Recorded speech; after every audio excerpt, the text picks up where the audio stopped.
사랑하는 성도 여러분, 솔직하게 한번 대답해 보시길 바랍니다. 여러분은 어떻게 사는 것이 가장 가치 있는 삶이라고 생각하십니까? 어떤 삶이 가장 가치 있는 삶이세요, 여러분? 생각 안 해보셨습니까? 네, 정말 중요합니다, 여러분들. 우리가 뭐 어떤 것을 어떻게 사는 것이 가치 있는 삶인지를 생각하면서 그것을 알면서 생활하는 게 참 중요합니다. 여러분, 오늘 말씀을 통해서 그것을 깨달으시길 바랍니다. 제가 영락교회에서 이렇게 사역을 했지 않습니까? 근데 이제 주일날 군산에 있는 분이 우리 교회 성도님인데 군산의 어머니가 돌아가셔서 갔어요. 정말 멀더라고요. 부산에서 군산까지 가는데요. 거의 7시간 가까이 걸리더라고요. 휴게실까지 포함해서. 근데 갈 때는 날씨가 너무 좋았어요. 근데 갑자기 내려오는데요. 이제 다 이렇게 조문을 하고 이렇게 마치고 이렇게 내려오는데 비가 내리기 시작하는데 억수같이 내리는 거예요. 정말 앞이 안 보일 정도로 비가 내리는데 와이퍼를 켜도 앞이 보이지 않을 정도로 이렇게 비가 오는 거예요. 또 내려오는데 그 날씨가 안 좋으니까 밤이 더 어둡게 느껴지더라고요. 그러니까 가는데 차선도 하나도 안 보이고 정말 집에 가면서 이렇게 운전하면서 내려오는데 이런 마음이 들었어요. 빨리 집에 빨리 갔으면 좋겠다. 도착했으면 좋겠다. 이렇게 하면서 내려왔어요. 빨리 왔으면 누군가 좀 도와줬으면 좋겠는데 다 주무시고 계시더라고요. 그래가지고 이렇게 내려오는데 이렇게 부산 가까이 왔어요. 거의 한 7시간 걸려가지고 부산 가까이 왔어요. 새벽 1시쯤이었어요. 근데 이상하게 또 이렇게 표지판도 잘 안 보이고 이래가지고 어디까지 왔는지를 잘 모르겠는 거예요. 근데 내가 감이라는 게 있잖아요. 뭔가가 다른 곳으로 가고 있는 것 같아요. 내가 아는 길도 아닌 것 같고 뭔가가 잘못됐다 이렇게 느껴져서 갓길에 차를 세웠습니다. 그리고 내비게이션을 다시 봤어요. 근데 제가 이전에 사역하던 교회 부산 영락교회예요. 근데 뭐로 설정이 됐냐면 부산 영락공원으로 설정이 되어 있는 거예요. 여러분, 부산 영락교회는 기도하는 집이고요. 부산 영락공원은요, 하장장입니다. 제가 실수를 한 거죠. 부산 영락까지 치고 이렇게 검색 뜨면 공원하고 교회가 뜨는데 내가 눌릴 때 잘못 눌려가지고 공원을 눌린 거예요. 그러다 보니까 내가 지금 어디로 가고 있는 거예요? 하장장으로 가고 있는 거예요. 여러분, 제가 왜 이 말씀을 드리냐면요. 이렇듯 우리가 살아갈 때요. 인생의 목표가 무엇인지 정확하게 알고 가는 것하고요. 정말 검색을 잘해서 잘 눌리고 그것을 향해서 걸어가는 것하고 잘못된 길로 이게 내가 인생의 목표라고 생각하면서 사는 것하고는 너무나도 다르다는 것입니다. 정말 짧은 시간에 갈 수 있는 거리도 빙빙 돌아가게 돼 있고요.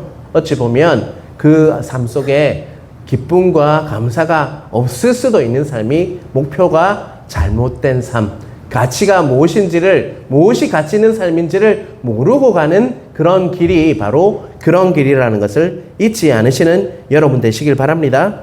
오늘 우리가 읽은 디모데후서는요, 바울 사도가 로마 감옥에서 이렇게 이미 선고를 받고요, 인생을 마무리하는 그 편지가 바로 디모데, 자신이 가장 사랑하는 제자였던 디모데에게 편지를 쓰는 그 유언과 같은 바로 편지가 바로 뭐라고요? 디모데후서라는 것을 잊지 않으시는 여러분 되시길 바랍니다. 그가 자신의 삶을 돌아보면서 뭘 느꼈을까요? 디모데 사랑하는 제자에게 어떤 말을 하고 싶었을까요? 이것이 가장 가치 있는 삶이고 가장 아름다운 삶이라는 것을 말하고 싶었을 거예요.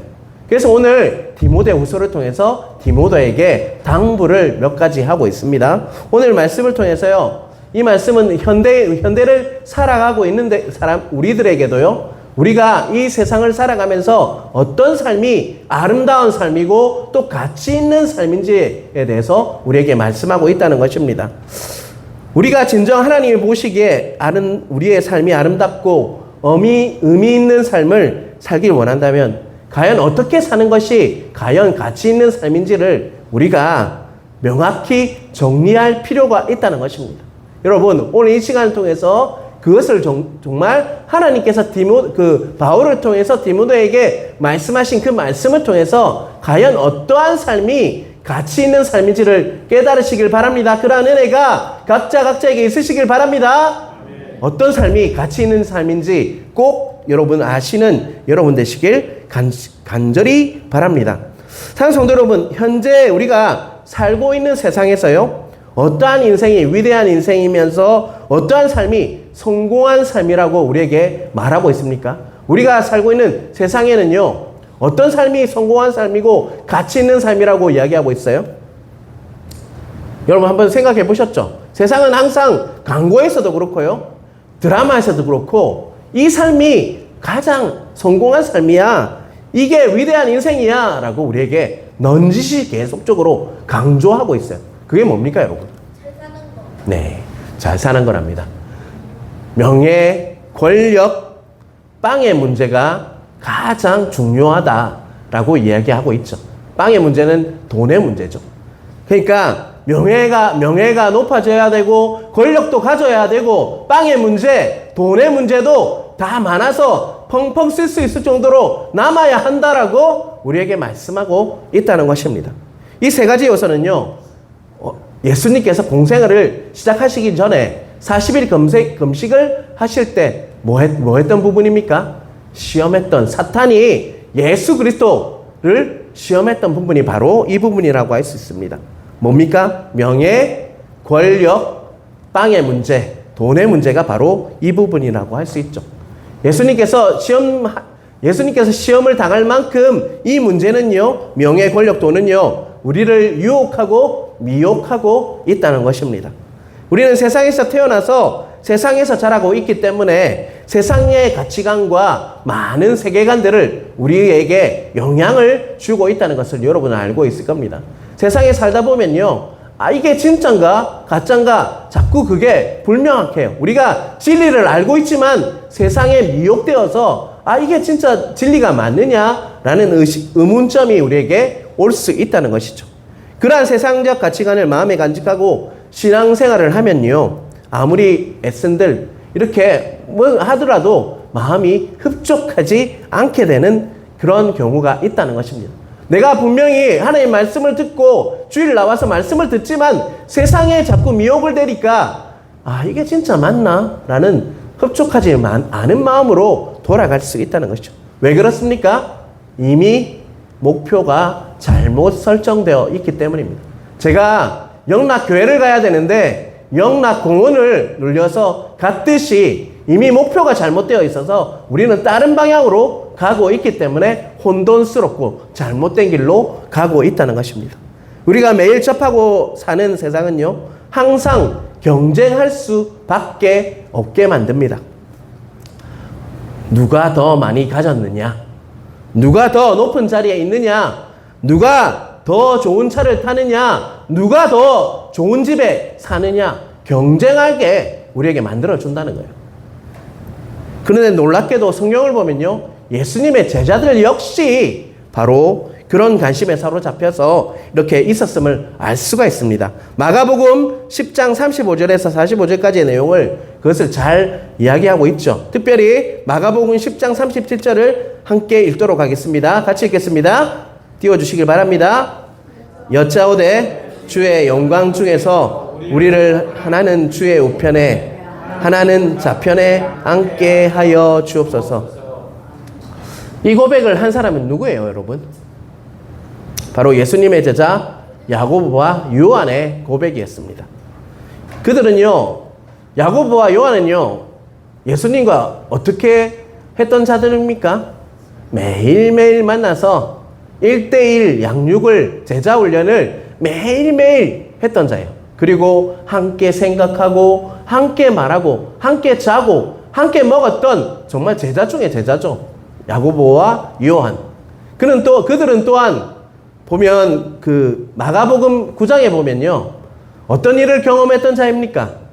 마가복음 9장은 변화산이 이렇게 있죠. 변화산에 가서 누구와 함께 갔습니까? 베드로와 야고보와 요한이 그 변화산에 가서 예수님께서 어떤 분이라는 것을 깨달았어요. 그들은요, 착한 분. 예수님께서 하나님이심을 깨달았다는 거죠. 정말 이분은 진짜 하나님이시구나, 그런 것을 경험했던 자가 누구예요? 바로 야고보와 요한이었다는 거예요. 베드로와 함께 그것을 경험했던 자였어요. 그런데 그들은 어떤 이야기를 하고 있습니까? 주의 영광 중에서 우리를 하나는 주의 우편에 하나는 좌편에 앉게 하여 주십시오. 내가 주님 옆에 앉으면 좋겠습니다 라고 고백을 하고 있다는 것입니다. 여러분, 그 제자들도 그럴진데 여러분은 어떻습니까?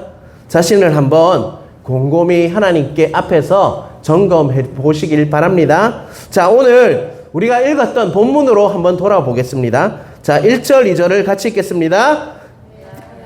이 아들아, 그러므로 너는 그리스도 예수 안에 있는 은혜 가운데서 강하고 또 내가 많은 증인 앞에서 내게 들은 바를 충성된 사람들에게 부탁하라.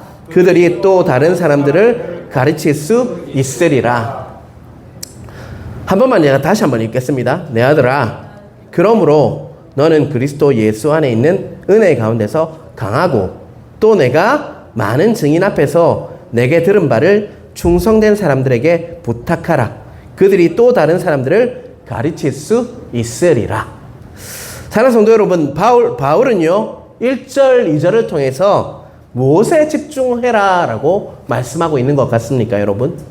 여러분 혹시 이 말씀을 읽으면서 바울이 이 부분에 집중하라고 하고 있구나, 이게 가치 있는 일이구나 라는 것을 눈치챈 분이 있습니까? 사도 바울이요 집중하라고 하는 부분은요 바로 뭐냐면 바로 사람입니다. 사람.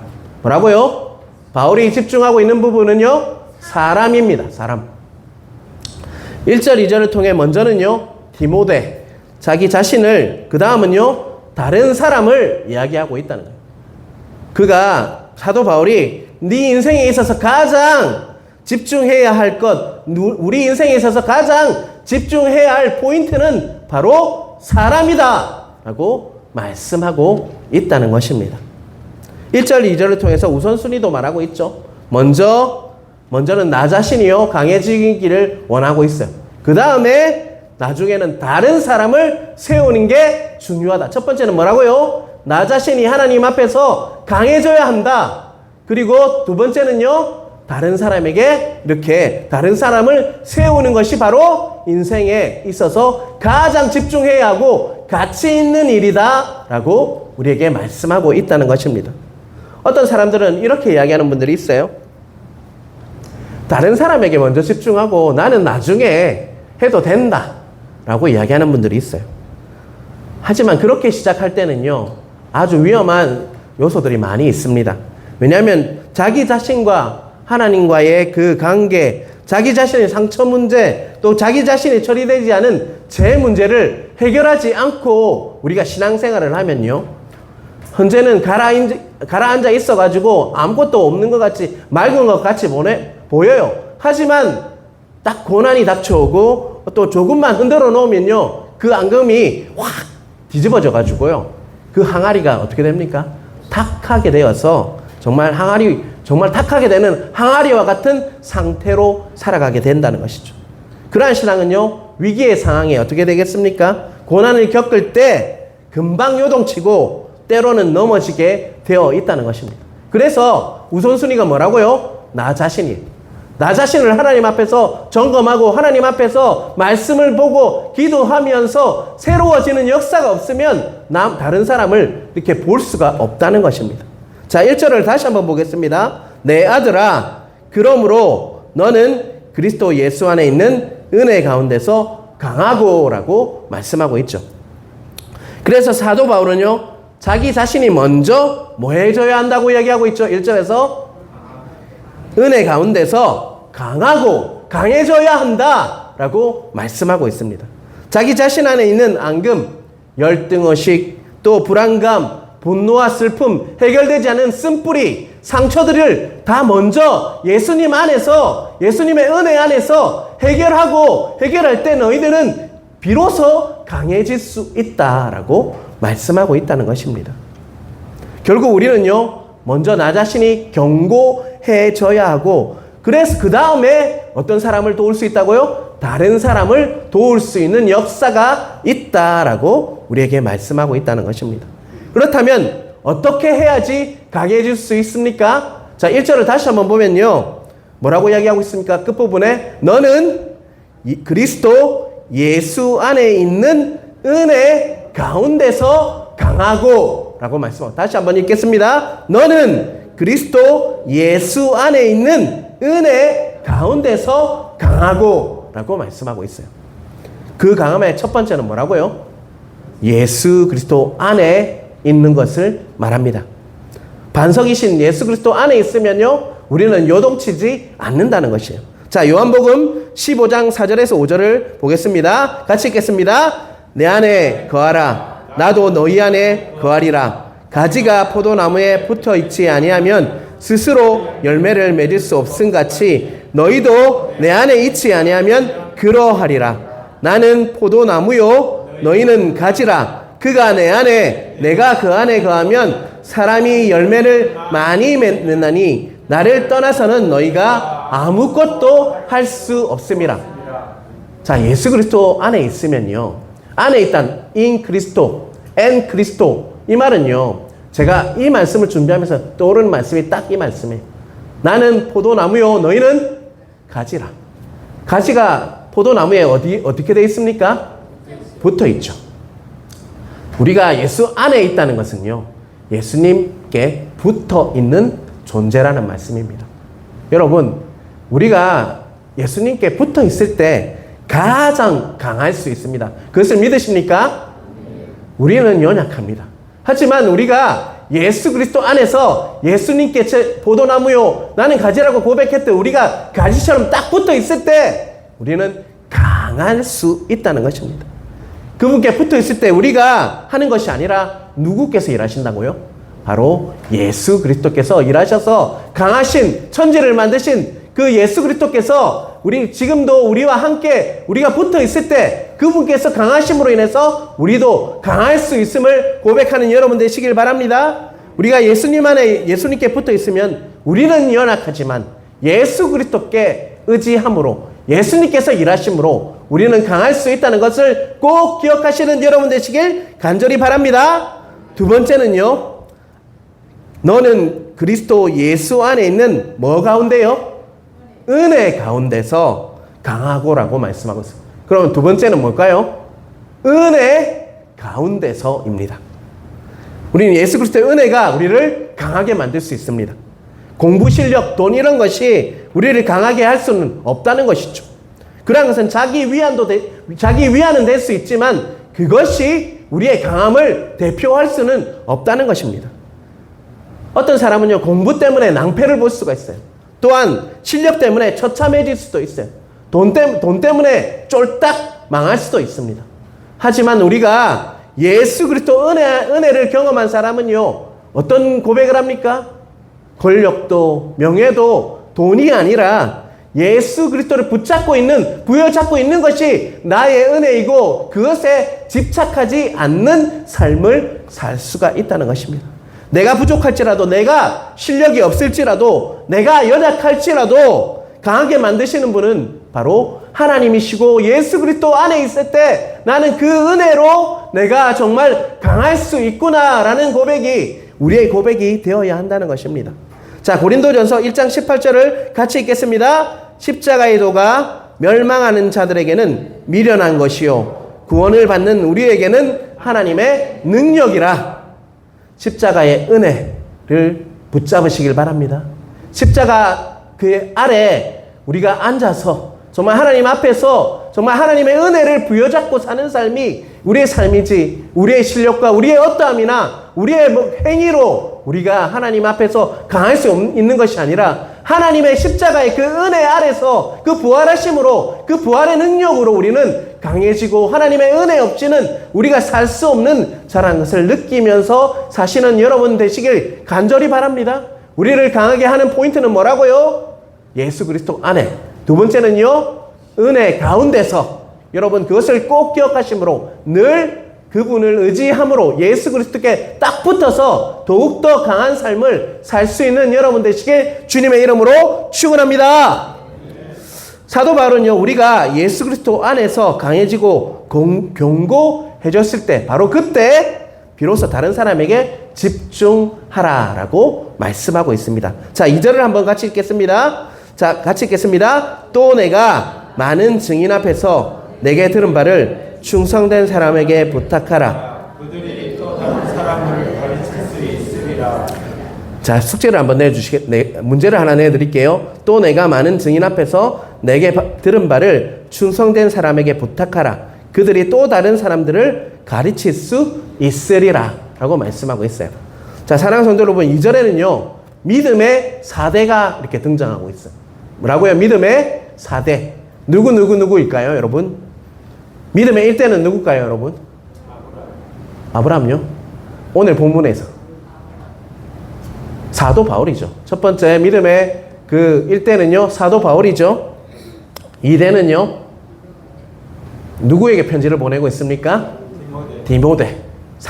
3대째는요 여기서 오늘 본문에 보면 들은 바를 충성된 사람에게 부탁하라고 이야기하고 있어요. 3대째는요 충성된 사람입니다. 그리고요 그 충성된 사람이 3대고 4대는 누굴까요? 다른 사람. 그래서 첫 번째 1대는 누구라고요? 바울이고, 두 번째는요 디모데고, 3대는요 충성된 사람이고, 4대는요 더 다른 사람. 성경은요 족보들이 계속 나오죠. 예, 그것을 왜 보여줄까요? 믿음은요 대를 이어서 가는 것이다 라고 우리에게 말씀하고 있는 것이죠. 바울은 예수의 제자이죠. 그리고 디모데는요 바울의 제자이죠.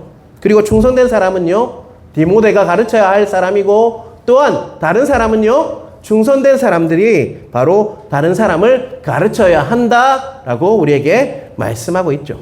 이 다른 사람 안에 여러분과 저가 포함됩니까? 안 됩니까, 여러분? 포함됩니까, 여러분? 그 믿음의 대를 이어서 우리들도 다른 사람으로 지금 예수를 믿고 있는 것이죠. 그것을 믿습니까? 제가 이렇듯 목사가 되어서 할 수 있는 것은요, 우리 큰이모와 그 큰이모의 사촌 누나가 계속적으로 기도하고 나에게 전도했기 때문이었어요. 그리고 저는요 또 누구를 전도했냐면 저희 아버지를 전도했습니다. 그렇듯이 우리 믿음은요 대를 이어가는 것이에요. 근데 그 중요한 핵심에는 뭐가 있습니까? 한 사람들이 있다는 것입니다. 결국 성경은요 사람을 섬기는 사람이 가장 아름답고 가치 있는 삶을 살 수 있다라고 우리에게 말씀하고 있습니다. 가장 가치 있는 일이 뭐라고요? 사람을 섬기고 가르치고 섬겨서 그 사람이 잘 세워져서 예수 잘 믿는 사람으로 커갈 수 있게 하는 것이 바로 우리가 가장 가치 있는 일이다라고 바울을 통해서 우리에게 말씀하고 있다는 것이죠. 그렇다면 우리가 사람을 섬기며 살기 위해서는 어떻게 해야 될까요? 첫 번째, 앞에서 말씀드렸지만 예수 그리스도 안에서 그리고 은혜 안에서 뭐가 될까요? 자신이 먼저 세워져야 한다는 것이죠. 자신의 열등의식, 상처, 그리고 미움과 제 문제를 먼저 하나님 앞에서 하나님 앞에서 1대1로 교제하면서 또 다른 성경 공부와 또 설교와 모든 것들을 통해서 자기만의 문제를 하나님 앞에서 어떻게 해야 됩니까? 해결해야 다른 사람을 볼 수가 있다는 것이죠. 여러분 제발 하나님 앞에서 숨기시고 가면 쓰지 마시길 바랍니다. 체면을 차리지 마시길 바랍니다. 하나님께서는 어떤 사람보다 우리의 무엇을 보십니까? 중심을 보시고 우리의 모든 것을 다 어떻게 하시는 분이시죠? 아시는 분이시죠. 우리가 숨긴다고 숨길 수 있는 분이 바로 하나님이 아니라는 거예요. 그래서 제발 하나님 앞에 나아갈 때는요 솔직하게 나아가시길 바랍니다. 체면 칠해하지 마시고 하나님 제가 너무 아픕니다. 정말 하나님 내가 정말 이렇게 힘든데 어떻게 해야 하죠? 내가 정말 이렇게 육신이 연약해서 어지럽고 계속 힘든데 하나님 도와주세요 라고 저도 기도하고 있어요. 여러분. 하나님 앞에서는요 강한 채 할 필요가 없어요. 가장 솔직한 모습, 가장 어린아이와 같이 솔직하게 하나님 앞에 나아가는 모습을 하나님께서 원하신다는 거예요. 여러분 먼저 다른 사람을 섬기기 전에 나 자신이 하나님 안에서 온전히 치유되고 회복되는 역사가 있으시길, 쓴뿌리가 다 제거되고 하나님이 주시는 그 자존감으로 채워져서 온전히 하나님을 찬양하며 예배할 수 있는 자로 세워지시길 주님의 이름으로 축원합니다. 그러한 은혜가 있을 때요, 그 다음에 누구를 바라봐야 돼요? 두 번째, 나 자신의 문제가 해결되었다면 이번에는 주위를 돌아보시면서, 둘러보시면서 기도하시길 바랍니다. 그리고 이렇게 기도하십시오. 한 사람이라도 저에게 붙여주십시오.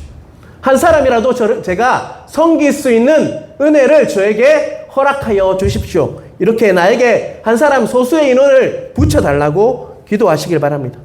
그러한 관계를 뭐라고 합니까? 멘토와 멘티의 관계라고 하죠. 멘토는 그 사람에게 영향을 주는 사람이고, 멘티는 뭐예요? 그 영향을 받는 사람이 멘토와 멘티의 관계예요.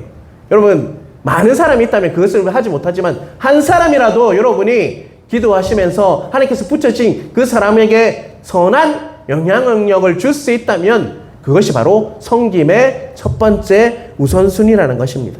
그리고 여러분 먼 데서 그것을 찾으려고 하지 마십시오.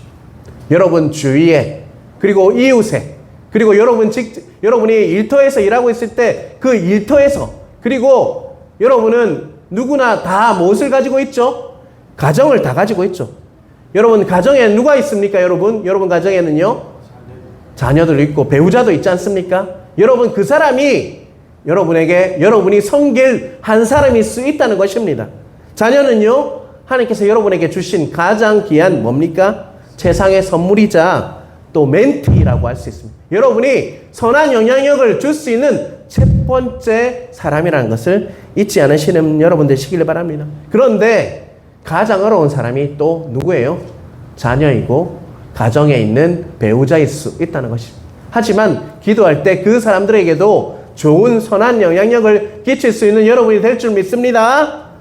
자, 이런 기도가 여러분에게 입에 맴돌길 바랍니다. 하나님 아버지, 제가 멘토로서 그들에게 영향력을 줄 수 있게 하시고, 하나님께서 준비하신 한 사람, 두 사람을 나에게 붙여주시고, 그리고 그들을 잘 섬기게 하여 주십시오 라는 기도가 여러분의 기도가 되어야 하겠죠. 그런 기도가 넘치는 우리 공동체 되길 간절히 바랍니다. 그렇다면 그들에게 어떻게 영향력을 줄 수 있을까요, 여러분? 그런 질문이 있을 수 있겠죠. 자, 마가복음 3장 13절을 한번 보겠습니다. 자, 한번 같이 읽겠습니다. 또 산에 오르사 자기가 원하는 자들을 부르시니 나온지라, 이에 12를 세우셨으니 이는 자기와 함께 있게 하시고 또 보내사 전도도 하며. 13절에서 예수님께서 자신의 제자들과 어떤 모습으로 살았습니까, 여러분? 어떻게 영향력을 주었죠? 저 보면요, 산에 오르사 자기가 원하는 자들을 부르시니 나왔다고 했죠. 이에 12를 세우셨다고 했어요. 이는 자기와 함께 있게 하시고 또 보내사 전도도 했다는 거예요. 여러분, 예수님은 그들과 뭐 했다고 이야기하고 있습니까? 그들과 함께 있었다라고 분명히 말씀하고 있어요. 14절에 보면 자기와 함께 있게 하시고, 예수님께서 그들과 뭐 했다고요? 막 강의실을 빌려가지고 강의를 하면서 막 이렇게 학원에 데려가서 가르치고, 이게 아니라 뭐 했다고요? 함께 있게 했다. 함께 자고 먹고 마시고 같이 이야기하고 같이 그 삶을 통해서 그 사람들에게 영향을 주었다. 여러분, 그렇게 말씀하고 있다는 것입니다. 결국 예수님께서는 무엇으로 그들에게 본이 되셨고 영향력을 주셨다는 것이죠? 예수님의 삶을 통해서 같이 먹고 같이 마시고 같이 노래하고 같이 아마 웃기도 했고 같이 울기도 했을 겁니다. 여러분, 지금 우리 모토가 뭐예요? 나와 같은 한 사람을 내 옆자리에 라고 하고 있죠. 그 사람이 왔을 때 여러분 무엇을 해야 할까요, 여러분? 복음을 전해가지고 말씀을 가르치고 막 그렇게 하면 참 좋겠죠. 그게 아니라 첫 번째 우선순위로 해야 할 것은요, 함께 있는 겁니다. 그 사람이 가는 곳마다 같이 가서 차도 한잔하고 또 이렇게 선한 교회에서 있었던 이야기도 나누고 그렇게 할 때 그들이 나의 삶을 통해서 예수를 먼저 접하게 된다는 거 잊지 않으시는 여러분 되시기 바랍니다. 예수님께서는 그분의 삶을 통해서 제자들에게 무엇을 주었다는 거예요? 본이 되었다. 영향력을 주었다라고 분명히 말씀하고 있다는 것입니다. 그렇다면 우리가 다른 사람에게 어떻게 보이는지 하는 것은요, 우리가 너무나도 중요하다는 것이죠. 그것이 어떻게 우리가 그들에게 다가서고 어떻게 사는지는요, 우리가 그들과 어떻게 말하고 어떻게 또 이야기하고 어떻게 식사하고 어떻게 함께 하는지 그 삶이 얼마나 중요한지 모르다고 우리에게 말씀하고 있다는 것입니다. 100마디 말보다요, 예수 그리스도를 말씀대로 살아가는 우리의 삶이 그들을 변화시킬 수 있다. 그들이 정말 우리를 통해서 예수 그리스도를 발견하는 삶이 우리에게 주어질 수 있다라고 우리에게 말씀하고 있다는 것입니다. 내 주의 이웃 사람들과 직장 동료 그리고 앞으로 생길 주일학교 학생과 또 우리 교회 성도들이 나의 자녀가요, 내 삶을 통해서 영향을 받고 변화되는 역사가 있으시길 주님의 이름으로 축원합니다. 그러기 위해서는요, 여러분이 먼저 예수 그리스도 안에서, 은혜 안에서 강해져야 합니다. 여러분, 말씀도 먹고 예배도 잘 드리고 또 평소에 어떻게 사는 것이 교회에서는 참 잘할 수 있어요. 하지만 나가서도, 가정에서도 그리고 직장에서도 정말 이곳에서 하던 것 같이 잘 할 때 그 다른 사람들이 믿지 않는 한 사람이요, 나를 통해서 예수 그리스도를 만나는 역사가 있다는 거 꼭 깨달으시길 바랍니다. 하나님 앞에서 처절한 몸부림이 필요하다는 것입니다. 그래서 우리는요, 하나님의 은혜 안에서, 하나님 안에서 늘 성령 충만한 그러한 여러분 되시길 간절히 바랍니다. 자, 동영상을 하나 보겠습니다. 띄워주시길 바랍니다.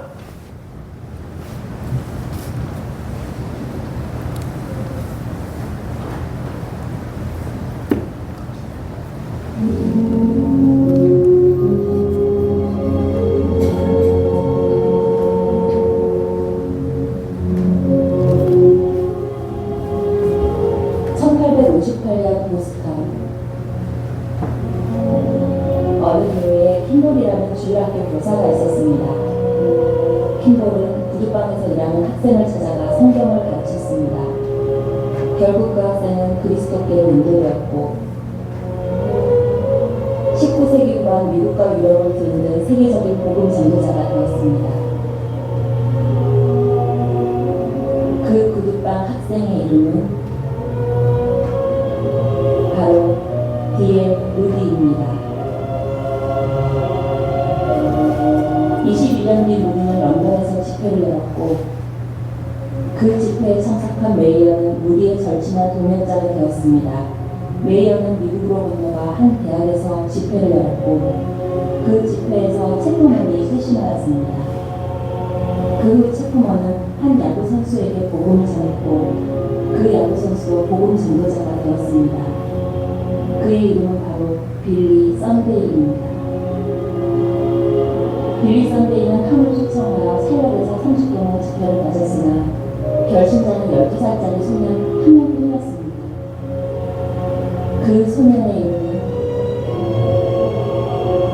지금까지 22여 명에게 복음을 전한 빌리 그레이엄입니다.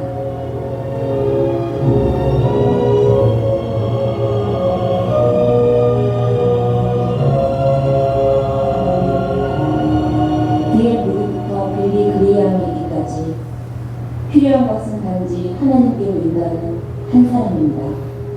시작하십시오. 당신이 그 한 사람을 인도하는 주인공이 될 수 있습니다.